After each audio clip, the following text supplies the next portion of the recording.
अच्छा ये बताइएगा कि जी आज मरियम वज़ीर आला पंजाब बन गई, पहली खातून, क्या कहती हैं? मैं मरियम नवाज़ साहिबा को सबसे पहले तो यही कहूँगी कि मुबारकबाद देती हूँ कि वो जिस तरीके से भी मुंतखब हुई हैं, अब तो वो हो गई हैं मुंतखब, और हम उनसे यही एक होप रखते हैं कि वो पंजाब के लिए बहुत अच्छा काम करेंगी। और जिस तरह के फवाद साहब जेल के अंदर हैं और हमें मिलने में भी काफ़ी दुश्वारी होती है, तो वो इन चीज़ों को भी देखेंगी। और रह गई धांधली की बात या फॉर्म 45 की बात, वो इलेक्शन कमीशन तय करेगा कि क्या उसके ऊपर उसने फ़ैसला देना है। बाकी ये है कि अब देखते हैं कि वो पहली वज़ीर आला बनी है ख़ातून, तो अब देखते हैं कि इस क्राइसिस से वो पंजाब को कैसे निकालती हैं और किस तरीके से वो अपनी गवर्नमेंट को रन करती हैं। अब तो ये आने वाला वक्त ही बताएगा। फ़ाद साहब कहाँ खड़े हैं? किस पार्टी के साथ अब जाएँगे?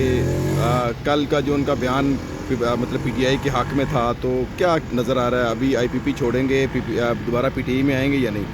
देखिए, अभी तो वो जेल में, आपको पता है। तो अभी तक तो हमें कोई भी रिलीफ़ एज़ सच नहीं मिला है कोर्ट्स की तरफ से, लेकिन हमें उम्मीद है कि जैसे ही हमें मिलेगा तो उसके बाद हम वो अपना सियासी अमल जो भी वो तय करेंगे वो बताएँगे कि क्या है।